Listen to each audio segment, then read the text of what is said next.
Hi there. Today I'd like to talk to you about four very small yet very important words in Esperanto that start with the letter cho. That's right, folks. It's cho time. I like to think of these four words as passengers aboard what I call the choo-choo train. We have chu, chi, che, and char. Let's take a closer look at each one. First off is chu. If you've watched the video I made on the correlative table, you'll know that words like who, what, when, why, and where in English in Esperanto look like this. Kie, kia, kien, kiom, kiam, right? They begin with a K sound. If you learn those words, you'll know most of the ways to make a question in Esperanto. But if you want to make a yes or no question, you're going to want to use the word chu, okay? Chu means true or false, blah, blah, blah, blah, blah. Or yes or no, the following statement. Yes or no, you love me. Chu, vi amas min. All right? Or in some cases, it also means whether. Okay? And in those cases, it usually isn't creating a question. So first off, the question forming role of chu. Chu la fisho vivas? Is the fish living? Doesn't appear to be. La fisho estas morta. Chu ne? Fish is dead, is it not? As you can see, chu could go at the beginning of the word to create a question, or it could go at the end, all right? But in Esperanto, you don't just rearrange your verb and subject to create a sentence. He is fat. Is he fat? See, in English, you just swap the words and suddenly you have a question. You're also relying on the tonality. Is he fat? He is fat. You see how that can create a question. In Spanish, you can similarly just use your tone to change a declarative sentence into an interrogative one. You don't do that here because many speakers of languages, maybe like Chinese or Japanese, let's say, they don't use tone the same way as we do, so they wouldn't catch that. If I went to an Esperanto convention in America and I forgot to say chu and I made it clear, vi estas? Yuna? Like if I said something like that, you'd understand because you know that that's the question tone. What you're asking me a question, but you don't want to rely on that. You want to make sure to be using proper Esperanto grammar. So try to remember to use chu when creating a yes or no question. Now let's look at how it can also be used as the word whether. Chu vi kredas min al ne, mi amas vin. Whether you believe me or not, I love you. All right, there they are. They're in love. Chu esti au ne esti? Tiel staras nulla demando. Whether to be or not to be. Okay, you can't just say to be or not to be. That is the question. You need that chu word to show that there's indecision, there's a questioning going on between the two, and that you're comparing whether this or this. Okay, so those are some cases of using chu. So if you know the K correlative words, then and chu, you know just about every way to make a question in Esperanto. Next up, we have the word chi. Okay? Chi is a word that stands all by itself. Don't confuse it with the chi words in the correlative table, like chie and chia and chiu. Okay? They are completely separate things that don't interrelate to each other. Chi means this particular one, kind of like here is chi tie. There is just ta. So chi means closer to oneself. And chi tiu is this person. Tiu is that person. You see the difference? You don't want to hyphenate the words. They just stand next to each other like this. And you can place them before or after. You could say, chi tiui estas miai fratoi. These are my brothers. You could also say, tiui chi estas miai fratoi. And it would mean the same thing. However, you want to be careful in your placement of chi for the sake of clarity. In this sentence, you can see where ambiguity and vagueness come into play. Tie chi tiui staras. Now, am I saying there, these people are standing? Or am I saying here, those people are standing? Is the chi modifying the place or the people?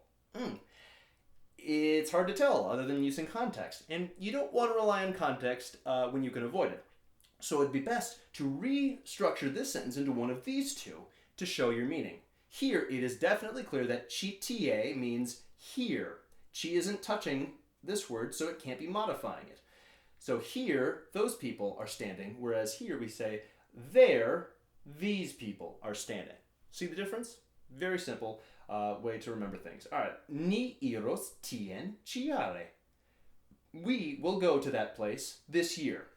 Now, if you're not using a correlative word like a tiu or a chiu or something like that, then you are going to want to hyphenate chi with the word that it's modifying, okay? We will go to that place this year. If you didn't hyphenate it, then it would look like maybe that chi word standing there all by itself is modifying tien. So we will go to this place yearly, right? Confusion sets in. Oh no. So, be very cautious to remember to hyphenate there. Mi vidis vin ci nocte. I saw you this evening. Ci nocte. Jen la cilanda floro. Behold the flower of this land, the local flower. Okay, you can also combine it with other words like that. Doesn't just have to refer to time places, okay? So, those are ways to use the word ci. Next up, we have che. If you're familiar at all with French, this should look kind of familiar with you. Chez Alex would be the house of Alex. Oh, please come when you're in town next week. Stop in and stay chez Alex. Stay with me at my place, right? French people would phrase it sort of like that, right? So it means at, with, or at the home of. Now this isn't with as in like kun, okay? Like, hey, my buddy is with me right now. We're having a great time. If I said li dormas chez mi, it's saying he's staying, he sleeps with me, or he sleeps at my house, okay? Kun mi would mean we're like having to share a bed, okay? But li dormas chez mi, he's staying at my place, all right? She estas ruĝa ĉe la kolo. She estas ruĝa ĉe la kolo. She is red at the neck, okay? In this place, it means at, like right here, she must have gotten sunburned. That is the point upon her body at which she is red. All right? Ĉe floristo estas multaj floroj. At a florist's shop or a house are many flowers. We're not saying flowers are following the florist around wherever he goes. That would be kun, right? What we're saying is at the place of a florist. Ĉe la komenco de la concurso mi falis. At the start of the race, I fell. Here we're using more of an at, like a locational at, like that, okay? Not at the house of the start of the race, right? So context can usually clarify your situations here. Don't use ĉe when telling time. Use je instead. Je la oka means at 8 o'clock. Even though you'd think, well, at, I thought this is the word for at. Not always, okay? When you're talking about time, you want to use je, okay? But if you're talking about who you're staying with or what exact point something is happening at positionally, you would use ĉe, okay? Awesome. Last one we have today is char. Char means because. Another way of writing char would be pro tio ke, okay? Pro can also mean because, but it needs a little more finessing to equal the exact same meaning. Mi trinkis la kafon char mi soifis. I drank the coffee because I was thirsty. I thirsted. Mi amas vin ĉi tial, char vi parolas Esperanton. I love you for this reason. Hey, chi, we just learned about that. Chi, that means for this reason. Because you speak Esperanto. Great. Now, one word of caution for you. You might be tempted to say, well, if char means because, then my reason for doing something would be my charo. No. Kial means why. Now, your reason for that why might be kialo. That's fine. That means a reason. But charo is already being used elsewhere in the language. Charo means a chariot. Descendu dolce charo, venu kai portu min for... Swing low, sweet chariot, right?